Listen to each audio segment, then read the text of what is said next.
兄弟们，我说要把这栋楼打下来，不能只是炸楼，很多人不信。没事，你不信我的，还不信海豹突击队吗？海豹6队的马克文我不认识，但他的队友我认识。哎，来了。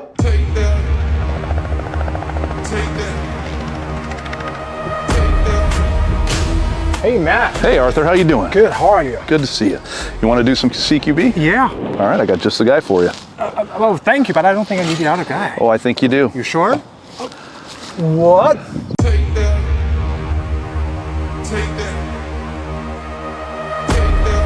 What's up, buddy? Kevin Kent, what's up? Hey, how you doing? Good, how are you? Good. Let's go do some CQB. Let's do some CQB. Do it. Let's talk about who they are. I'm gonna say, let's start with Matt. How about this? Of course. Yeah. I don't want to be upstaged by Kevin. So Matt Clear, I own Active Shooter Defense School. I was a CB that was lucky enough to be assigned to the SEAL teams for the majority of my career. But I could shoot pretty good because I was a competitive shooter, and I could fist fight pretty good, and that carries a lot of weight in the teams. And it carried me through the war, and I got to do some really fun stuff with them. How about you, Kevin? Who are ya? Kevin Kent. I was a Navy SEAL for 21 years. I taught at the schoolhouse multiple times. I did 9 deployments downrange, to include Iraq, Afghanistan, the Philippines. Now I teach Hollywood how to look cool. Whenever they see a CQB video, the question that people always have, you know what? Just blow the building up. Why don't you just blow a hole through the wall and toss grenades in there? You should never use door entry. What do you guys think? That's the thing you have to ask yourself. Why are we trying to get into that building? It comes down to one or two things. Either you have unknowns in there, or you have a hostage or somebody that you're trying to extract out of there without putting them full of holes. Right. So would you mind explaining what's the unknown? They may be a threat. They may be a bad person. They may be a bad person's wife. They may be a bad person's son who may be of military age who could still pull a trigger or clack off a suicide vest.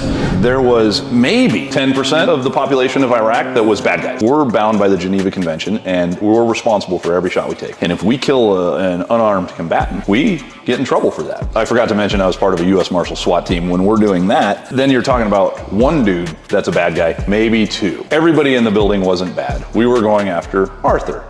And Kevin was his friend that just happened to be there, and I can't go in and shoot Kevin.